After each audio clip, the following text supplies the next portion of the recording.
12 अरब 30 करोड़ मुनाफा कमाया। 2017 में मुनाफा 10 अरब 40 करोड़ रुपए था। तर्जुमान के इलेक्ट्रिक के असासों का कुल हजम 396 से बढ़कर 474 तक पहुंच गया है।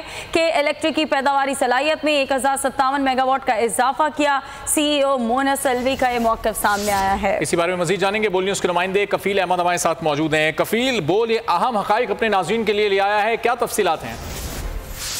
देखिए, इलेक्ट्रिक की अगर हम बात करें तो 5 होंगे जो है वो घी में है, लेकिन जो उनकी कारकर्दगी है वो अवाम के सामने है। और नेपरा ने इस बात को बाकायदा अपनी रिपोर्ट में बताया कि जो लोग बारिशों में मारे गए तकरीबन 6 से 7 लोग हैं जो कि इलेक्ट्रिक की जो गफलत है उसके बाइस हुए। मैं आपको बताऊं कि तकरीबन 2 अरब 30 करोड़ रुपए का खालिस मुनाफा जो है जायद कमाया है कि इलेक्ट्रिक ने।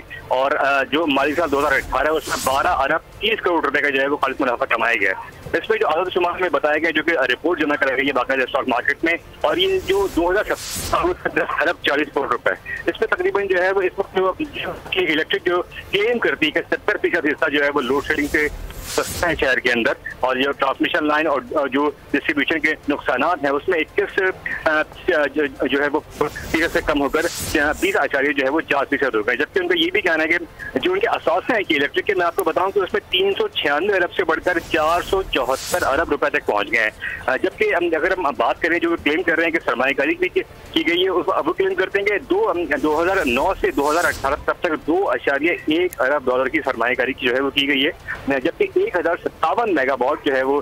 ठीक है, कफील हमारे साथ ही मौजूद रहेगा। इस वक्त इलेक्ट्रिक के तर्जुमान ख़याम सिद्दीकी हमारे साथ मौजूद हैं। ख़याम साहब, बहुत शुक्रिया, आपने बोल न्यूज़ के लिए वक्त निकाला। ये जिस तरह से साल गुजर रहे हैं के इलेक्ट्रिक का मुनाफा तो बढ़ता जा रहा है, ये जो मसाइल इस वक्त शहर के हैं वो हल करने में के इलेक्ट्रिक सीरियस दिखाई नहीं दे रही। जी, बहुत शुक्रिया आपने के इलेक्ट्रिक का मौक़िफ़ लेने की कॉल की।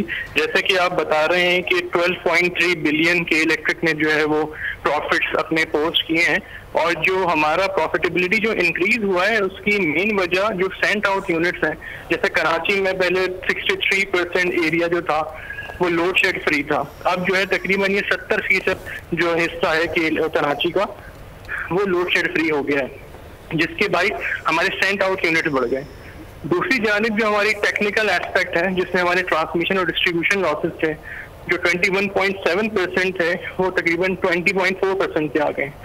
ये दोनों बुनियादी वजूहात हैं जिनकी वजह से के इलेक्ट्रिक का जो मुनाफा है वो आपको थोड़ा सा बढ़ता हुआ नजर आ रहा है as compared to previous year. लेकिन ख़याम साहब, जब वाक़यात पेश आते हैं, बारिशों में करंट लगने से लोग मर जाते हैं, वहाँ पर तार बिखरे पड़े होते हैं, पोल गिर रहे होते हैं, तो उस वक्त के इलेक्ट्रिक ना उन लोगों के घर जाता है, ना उनकी कोई माली मदद करता है। जहाँ गफलत का मुर्तकिब पाया जाता है वहाँ तो ये मुनाफा नहीं खर्च किया जा रहा होता, मुनाफा सिर्फ कमाने के लिए।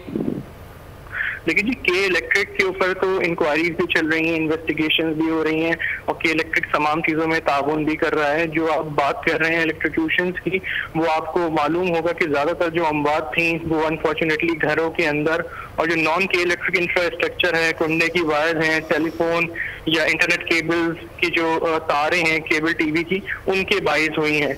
तो के इलेक्ट्रिक तो अपनी जिम्मेदारी पूरी कर रहा है, बल्कि जब बारिशें हुई थी उससे कबल हमने इस चीज़ को भी अथॉरिटीज़ को आगाह किया था कि कराची का जो इंफ्रास्ट्रक्चर है वो इतनी हैवी बारिश जो है वो बर्दाश्त नहीं कर सकता, इमरजेंसी नाफिज की जाए। ये तमाम इकदाम के इलेक्ट्रिक ने प्रपोज किए थे, लेकिन अनफॉर्चुनेटली वो नहीं हुए, जिसके बाद आपने देखा होगा कई इलाकों में जो बिजली की तंसीबात थी वो ज़ेरे आब आ गई, कई दिन तक पानी वहाँ खड़ा रहा। तो इस तरह के चैलेंजेस जो हमें सामने रहा, और जो अर्बन फ्लडिंग की सिचुएशन थी। ठीक है, ख़याम सिद्दीकी साहब, के इलेक्ट्रिक का मौक़िफ़ भी आ गया। तर्जुमान के इलेक्ट्रिक ख़याम सिद्दीकी साहब गुफ्तगू कर रहे थे।